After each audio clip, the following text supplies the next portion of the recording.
Armstrong கொலை வழக்கில் கைதான ரவுடி நாகேந்திரன் தற்போது உயிரிழந்திருப்பதாக ஒரு அண்மை செய்தியை தற்போது பார்த்து வருகிறோம். மேலும் விவரங்களோடு இணைகிறார் செய்தியாளர் முரளி. வணக்கம் முரளி, விவரங்கள்.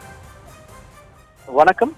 வடசென்னையுடைய பிரபல ரவுடியாக இருக்கக்கூடிய நாகேந்திரன் சரியாக 1:10 மணி அளவில் உயிரிழந்ததாக ஸ்டான்லி அரசு மருத்துவமனையிலிருந்து மருத்துவர்கள் அதிகாரப்பூர்வமாக தகவல் தெரிவித்திருக்கிறார்கள்.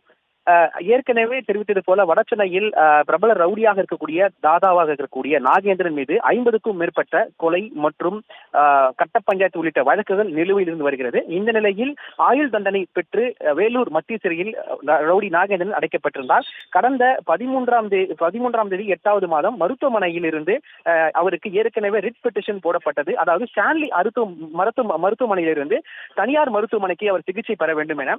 ஆனால் அதற்கு உயர்நீதிமன்றமும் உத்தரவு அளித்தது. இந்த நிலையில் காவல்துறையினர் அதற்கு மறுப்பு தெரிவித்து ஸ்டான்லி அரசு மருத்துவமனையிலேயே அவர் சிகிச்சை பெற வேண்டும் என தெரிவித்தார்கள். கடந்த 10 நாட்களாகவே தீவிர சிகிச்சை பிரிவில் ஸ்டான்லி அரசு மருத்துவமனையில் கைதிகள் இருக்கக்கூடிய வார்டில் சிகிச்சை பிரிவில் இருந்த நாகேந்திரன் இன்று மதியம் 1:10 மணி அளவில் உயிரிழந்ததாக மருத்துவமனை தரப்பிலிருந்து தகவல்கள் தெரிவிக்கப்பட்டிருக்கிறது.